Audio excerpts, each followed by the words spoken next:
A sitting United States Supreme Court justice sold his mother's house to a GOP mega donor and told nobody for 9 years.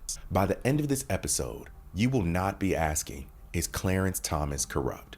Because if you clicked on this, you probably already know the answer to that. How did we let this happen for over 30 years? I'm going to show you 5 things. 1. How a boy born into poverty in Jim Crow, Georgia was groomed, transformed, and weaponized by the conservative political machine. 2. The black woman who tried to warn us before he took his seat and what was done to silence her. 3. How he used the most powerful bench in the world to dismantle every legal protection his own community fought and died for. 4. The secret network of billionaires who've been purchasing his loyalty for over 2 decades to the tune of $4.2 million. And 5. Why the man who says the Supreme Court is the most dangerous branch of government might be right about himself. The contradictions begin in the fact that Myers Anderson sacrificed everything so that Clarence Thomas could be a successful black man out of Pinpoint, Georgia. And Clarence would go on to squander that sacrifice. Clarence would attend Catholic schools paid for by Myers' church. And in these schools, the school kids would give Clarence a nickname that would stick with him mentally and emotionally for the rest of his life. They called him ABC. Now, I want you to hold on to this image of Clarence Thomas because in a few minutes, I'm going to show you what he believed by the time he was 19 years old.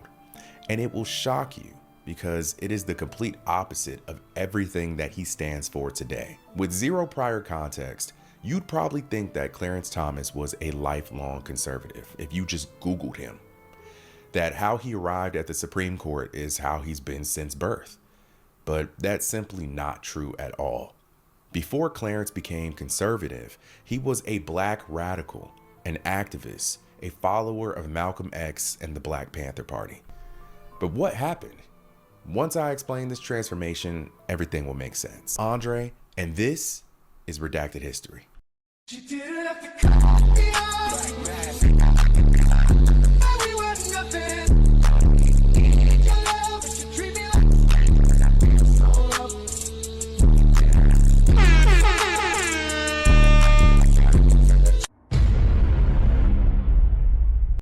Welcome back, YouTube, to another episode of Tay Wizzle Reactions. We're on our way to 250 subscribers. Thanks to you all for tapping into the channel, showing y'all love and support, liking, comment, and subscribing to the channel. I really appreciate it. Go live on Twitch every day at 5 p.m. So if you want to catch me, go to twitch.tv/TayWizzleTV. And if you got any clips that you want to send me, you can throw it in the X community. Link gonna be down in the description. Today we're going to be reacting to Clarence Thomas, the biggest fraud on the Supreme Court and the biggest sellout in the black community.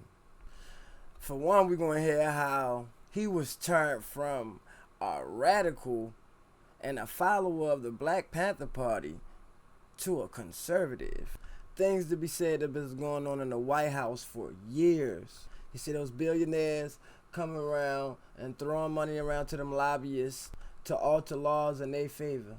So I'm willing to bet we ready to hear about how these billionaires brought him out.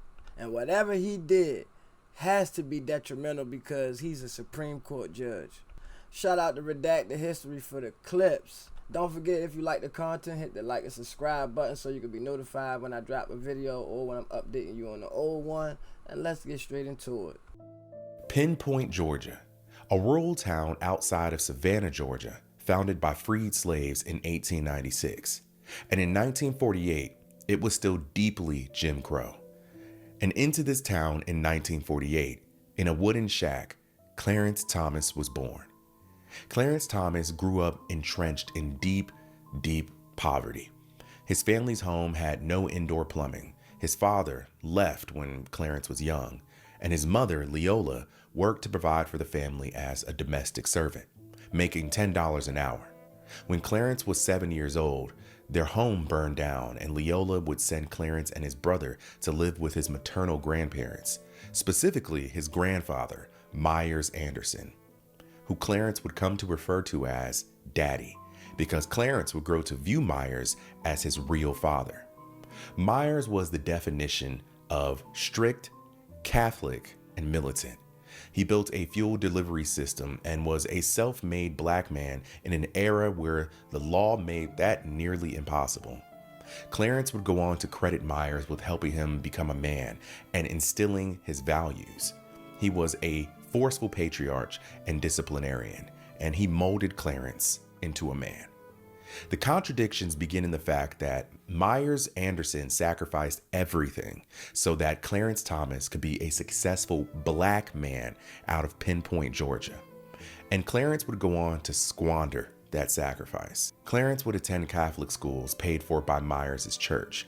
And in these schools, the school kids would give Clarence a nickname that would stick with him mentally and emotionally for the rest of his life. They called him ABC, America's Blackest Child. Now, I want you to hold on to this image of Clarence Thomas, because in a few minutes, I'm going to show you what he believed by the time he was 19 years old. And it will shock you, because it is the complete opposite of everything that he stands for today. With zero prior context, you'd probably think that Clarence Thomas was a lifelong conservative if you just Googled him. That how he arrived at the Supreme Court is how he's been since birth. But that's simply not true at all. Before Clarence became conservative, he was a black radical, an activist, a follower of Malcolm X and the Black Panther Party. But what happened? Once I explain this transformation, everything will make sense. Clarence Thomas believed he wanted to go into priesthood, so he entered a seminary college in Missouri in 1967. His time in the seminary was short-lived, due in part to, in the spring of 1968, after Martin Luther King's assassination, Clarence overheard a white classmate say this: "Good, I hope the son of a bitch dies." And that's what they should do to all the niggas. Clarence said that witnessing his white classmates literally celebrating the assassination of Dr. King was one of the defining moments of his life. In 1968, Clarence transferred and entered the College of the Holy Cross, a small Catholic school in Worcester, Massachusetts, a school that to this day is only about 5% black. It's 1968. Think about what is happening in the United States. Martin Luther King is assassinated. We're in the Vietnam War. Malcolm X was assassinated 3 years prior. Fred Hampton would be assassinated 1 year later. The civil rights movement is in full swing. The radical movement is in full swing. Black American rebellion is at an all-time high. Young Clarence is radicalized. In college, he dressed in army fatigues and attended anti-war rallies. He helped run a clothing drive on behalf of the Black Panthers. He even founded the Holy Cross Black Student Union in the fall of 1968. He was pissed off about the racism in America. He was pissed off about segregation and what was happening to his people. I mean, why wouldn't he be? In 1971, Clarence would graduate from Holy Cross and prepare for Yale Law School. Clarence arrived at Yale in 1971 wearing Malcolm X on his chest. He was angry, he was brilliant, and he believed the system was designed to destroy black people. All of that was true, but Yale was where something broke inside of Clarence. And what replaced it quite literally changed the course of American history. Here's where it gets complicated and dark. Clarence Thomas got into Yale Law School in part because of an affirmative action program. Yale wanted 10% of the incoming class to be Black American students. And once he was there, he became convinced that his degree was worthless because of it. He later said that Yale gave Black students a tainted credential, that the diploma meant inferior student in the eyes of the legal establishment. And that conviction destroyed him, and it became the lens through which he would destroy it for everyone else. The fact that he got into Yale due to affirmative action really irritated Clarence. He assumed that law firms wouldn't hire him, that they would find out his admission into law school was tainted, and they would look down upon him, as if he didn't earn his spot. This is where you start to see the real shift in Clarence. His resentment towards his law school tenure morphed into ideology. He started to believe that civil rights legislation for black folks did more harm than good. After he graduates from Yale in 1974, he doesn't land the big law firm job, but he does land a job as an assistant attorney general in Missouri under a man named John Danforth, a Republican. This was Clarence taking the first official step into the House of Conservatism. Understand this, everything I've said so far isn't something Clarence would hide. It isn't a secret. He would tell you all of these things. Now, everything that comes next, he'll pretend it never even happened. In my opinion, the real story starts in 1982, when Ronald Reagan gave Clarence a job. So when Clarence is 33 years old, our good friend Ronald Reagan nominates him to lead a commission. Not just any commission, the Equal Employment Opportunity Commission, or the EEOC. You're probably familiar with it. This is an agency that exists to ensure civil rights are being enforced in the workplace. Ironic, right? Clarence served in this role for 8 years, from 1982 to 1990. And in those 8 years, he operated like a parasite, destroying the organization from within. Here's a few examples. He switched from class action lawsuits to singular complaints, meaning if you couldn't prove on your own that you were wronged, you had no case. He allowed a backlog of 13,000 age discrimination cases to just expire. Those workers' claims simply ceased to exist.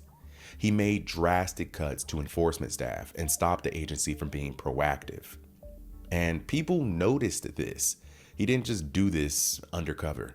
The Civil Rights Commission sent him formal complaints, which he repeatedly ignored.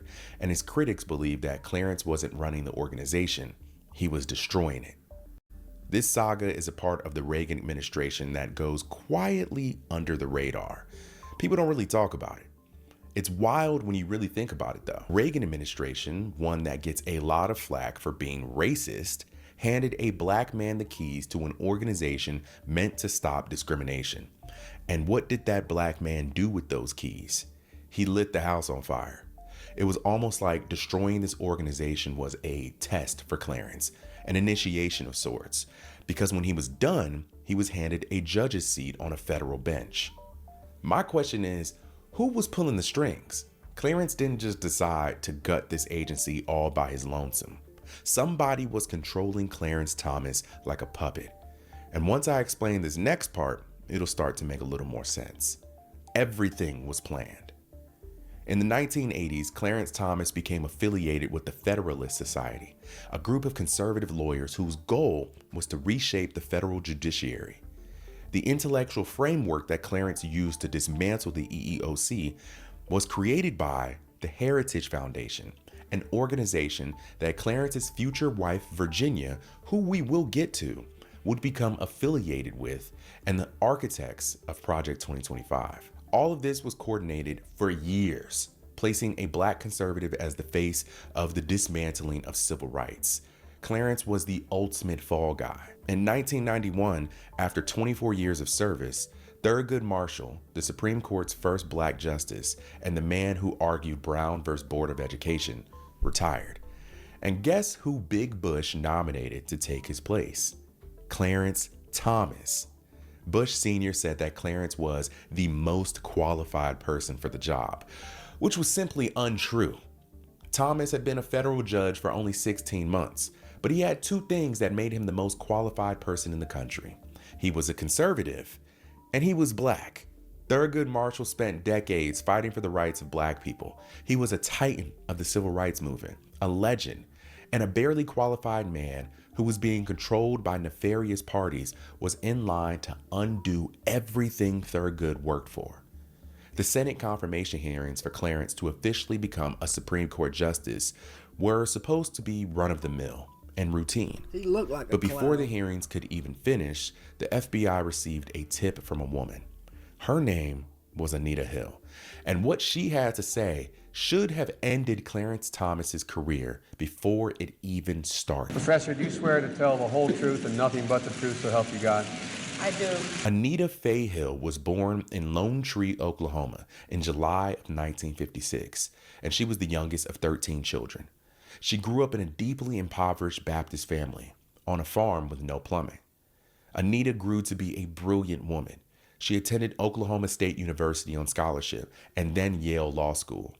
These days, she's very private and a law professor. She's not a political operative with motivation to make up a story. In 1980, she graduated from Yale Law School. In 1981, she went to the Department of Education to work for Clarence. And in 1982, she followed him to the EEOC. For years, she didn't tell anyone what happened to her. She didn't want to. I'm going to tell you exactly what Anita Hill accused Clarence Thomas of doing, because in 1991, the media danced around it. The senators danced around it, and that was unfair and a miscarriage of justice. Under oath in front of the Senate Judiciary Committee, Anita reported, the sexual advances began in the winter of 1982. Clarence repeatedly asked her out on dates after she declined. She made clear that she was not interested. He discussed pornographic films in graphic detail, descriptions of sexual acts, bestiality, group sex.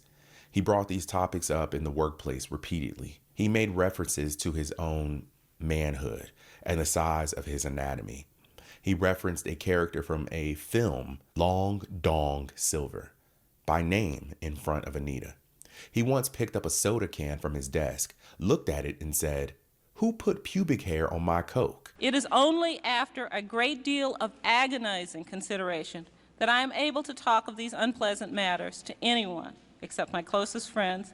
As I've said before, these last few days have been very trying and very hard for me.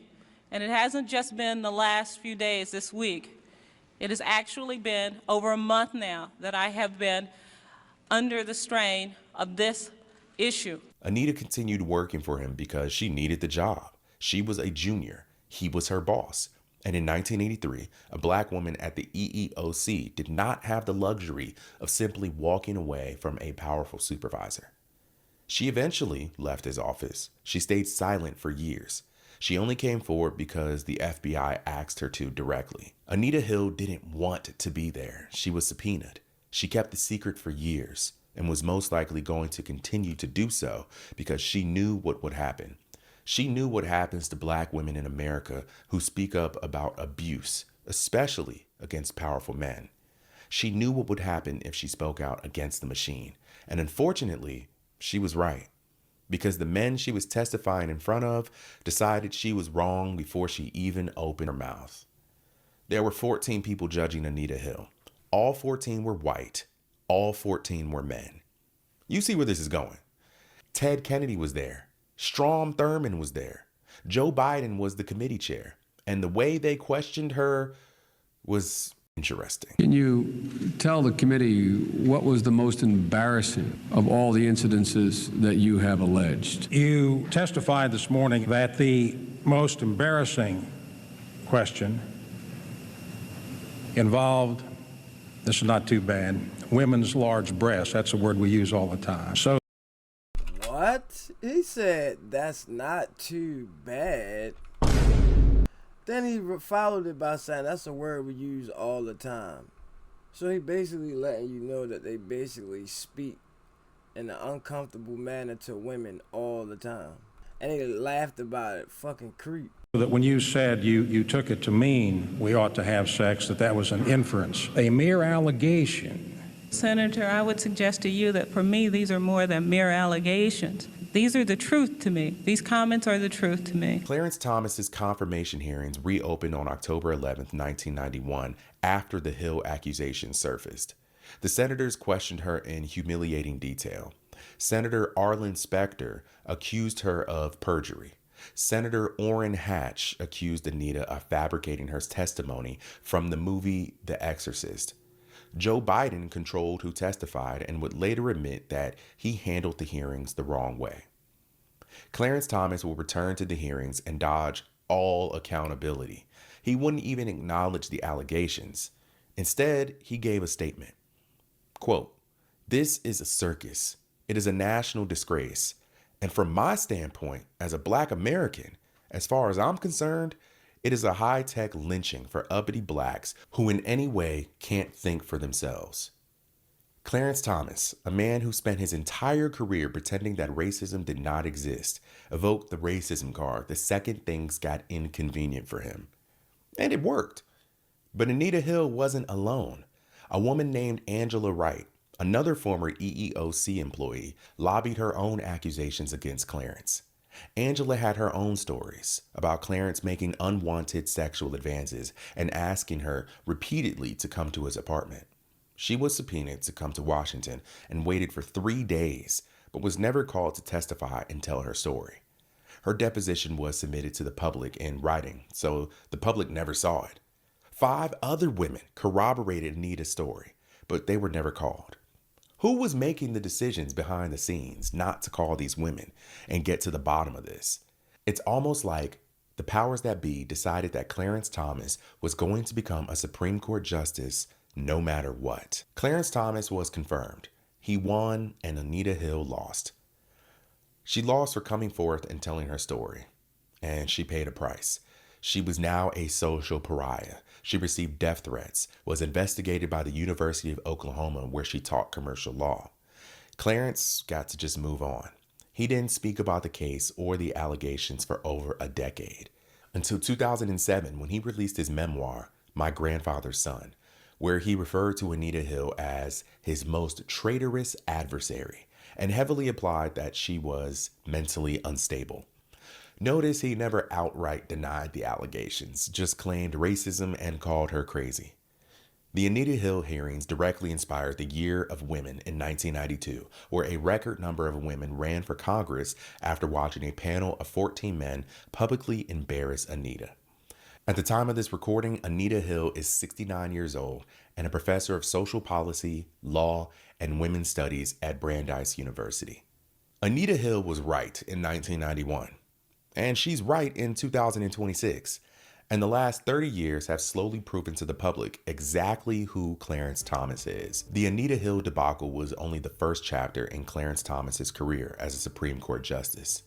Let's get to his actual time as a justice, because that's when things go further off the rails in plain sight. Between 1991 and 2016, Clarence Thomas didn't ask a single question from the bench during oral arguments. While lawyers were arguing the most serious topics in the country, civil rights, women's reproductive rights, workplace discrimination, etc., Clarence kept his mouth closed. It made him seem calculated, reasonable, pensive, knowledgeable, or so he thought. He finally started speaking in 2016 after Justice Antonin Scalia passed away. His previous silence made him seem more moderate, when in reality, he was the most conservative justice on the bench.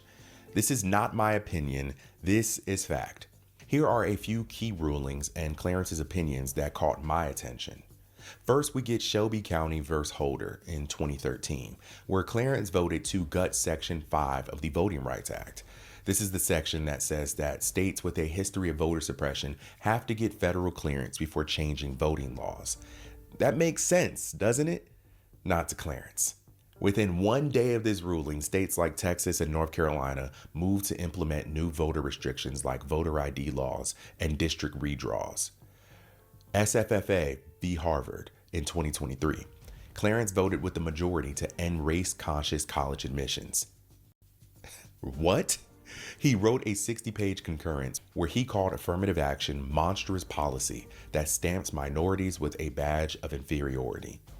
And in this response, he never once mentioned how affirmative action made his law career possible. He's not a sitting Supreme Court justice without affirmative action. Then there's Dobbs v. Jackson in 2023. Abortion. As you probably guessed, Clarence joined the majority to overturn Roe v. Wade, effectively leaving women's reproductive rights up to the states. But Clarence didn't stop there. He said that the court should consider overturning Griswold v. Connecticut from 1965. That's the right to contraception. Lawrence v. Texas in 2003, the right to same-sex intimate relationships. And Obergefell v. Hodges, 2015, the right to same-sex marriage. Notice he didn't mention Loving v. Virginia, the interracial marriage case. And then we come to what I believe is the single most fascinating part of Clarence Thomas's judicial career. What happened after January 6th, 2021? The January 6th House Committee wanted access to Donald Trump's White House records, and the case went to the Supreme Court. 8 justices voted yes, release the records. Only 1 justice voted no, Clarence Thomas. But why? Well, his wife, Virginia Thomas, was directly involved in the January 6th Stop the Steal movement. Now, we have talked about what Clarence was doing on the bench as a justice, dismantling civil rights at every turn, acting as the nation's biggest hypocrite. But what was happening off the bench? Well, while Clarence was hard at work destroying the country, someone was paying for his vacations, his mother's home, and for decades of luxury experiences. And when you see the actual number lined up with the actual expenses, you're going to be very angry. So, who is Harlan Crow? He's a Texas-based real estate tycoon with an estimated net worth of around $2 billion. He leads a real estate firm that manages almost $30 billion in assets. And Crow puts a lot of his money into the Republican Party. He's one of the largest individual donors to the Republican Party in modern American history. He's given over $10 million in disclosed individual donations, and he became close friends with Clarence Thomas right after Clarence was confirmed to the Supreme Court in 1991. Harlan has brought Clarence expensive gifts, taken him on vacation, and showered him in luxuries. And nobody knew about this for 22 years. In 2014, Harlan's company quietly purchased 3 homes in Savannah, Georgia, and one of them belonged to Leola Williams, Clarence Thomas's mother. Harlan purchased the house for $133,000 and poured thousands more into the renovations and the property taxes. And Leola, who is still living, by the way, got to live in the house rent-free. Harlan paid the property taxes, all while Clarence sat on the Supreme Court. The Senate Finance Committee compiled a list of all the gifts from Harlan and other donors to Clarence Thomas. There's been private jet flights on Harlan's private jet, to be exact, to destinations including Greenbrier Resort and international travel, including a trip to Indonesia on a super yacht. Estimated value of jet travel alone is hundreds of thousands of dollars. Luxury fishing trips on Harlan's yacht off the Connecticut coast, multiple years. Real estate transactions, which is his mother's home, that's the $133,000 plus renovation costs. Annual property taxes on Thomas's mom's home, paid for by Crow's company. Private school tuition for Clarence's great-nephew, whom Clarence has been raising as a son. Crow paid tuition to a private Georgia boarding school, estimated $6,000 a year.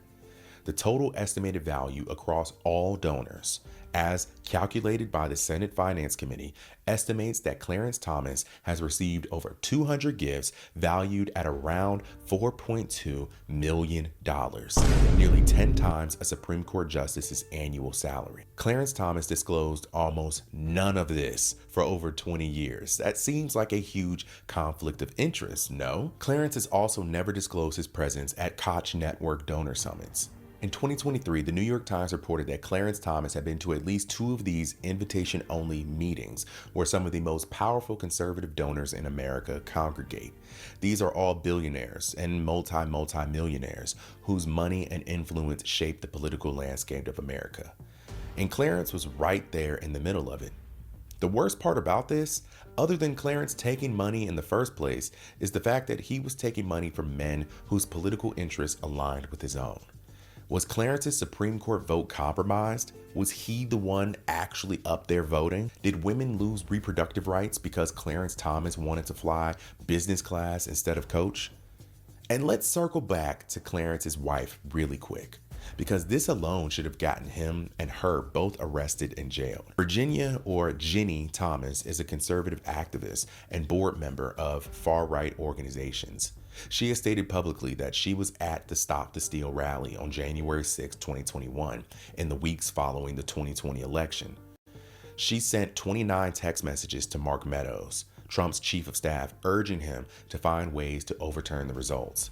She referred to Biden supporters as the Biden crime family and called the election the greatest heist of our history. And Clarence voted to protect her. My remaining question is this: What did they get? What did Harlan Crow get? The Koch donors. Millions of dollars and gifts. What did they get in return? The answer is in the voting record. Myers Anderson gave Clarence Thomas every tool he'd need to be successful, to escape Pinpoint, Georgia, to escape Jim Crow. And what did Clarence Thomas do with that gift? He used it to open doors and close them right behind him. He helped dismantle affirmative action, even though without that he isn't a lawyer. He helped dismantle the Voting Rights Act, the exact legislation that gave his people in Pinpoint the ability to vote. He's accepted houses and millions from billionaires, even though he sits on the highest court in the land. And he used this seat on that court to vote to protect his treasonous wife.